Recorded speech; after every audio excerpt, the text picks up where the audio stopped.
Herpes simplex virus encephalitis.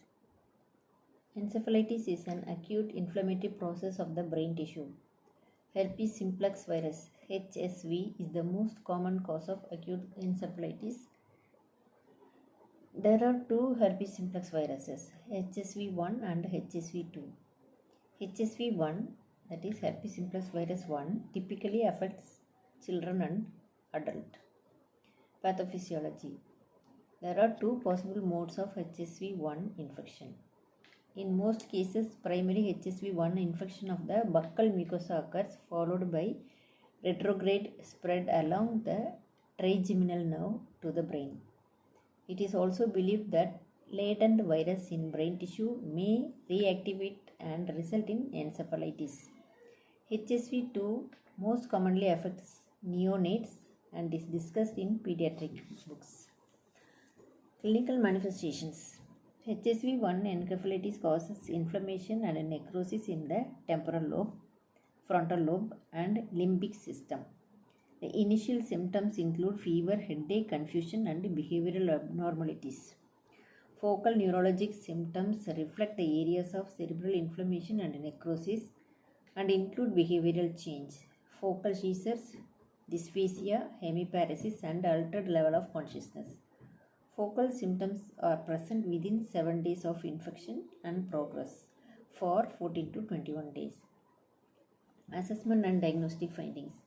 Neuroimaging studies, electroencephalography, EEG, and CSF examination are used to diagnose HSV encephalitis.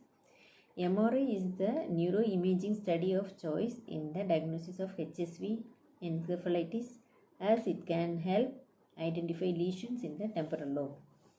The EEG demonstrates the specific wave pattern in 66% of cases of biopsy-proven HSV encephalitis.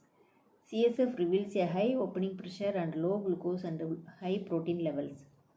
Viral cultures are almost always negative. Since 1996, the polymerase chain reaction (PCR) technique has been used to diagnose HSV encephalitis. PCR will identify the DNA bands of the HSV specifically. The validity of PCR is very high between the 3rd and 10th day of symptom onset. Medical management.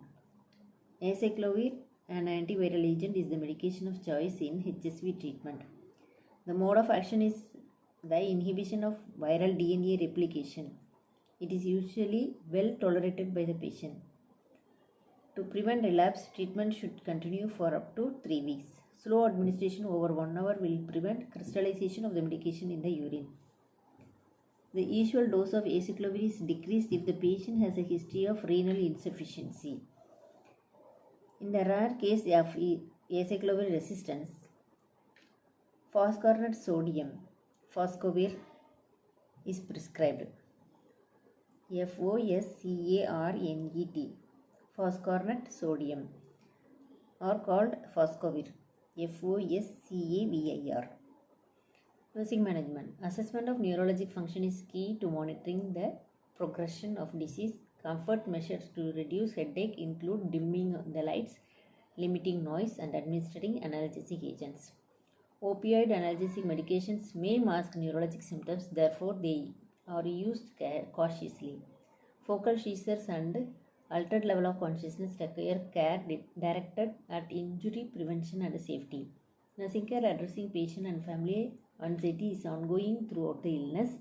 Monitoring of blood chemistry test results and urinary output will alert the nurse to the presence of renal complications related to acyclovir therapy. Thank you.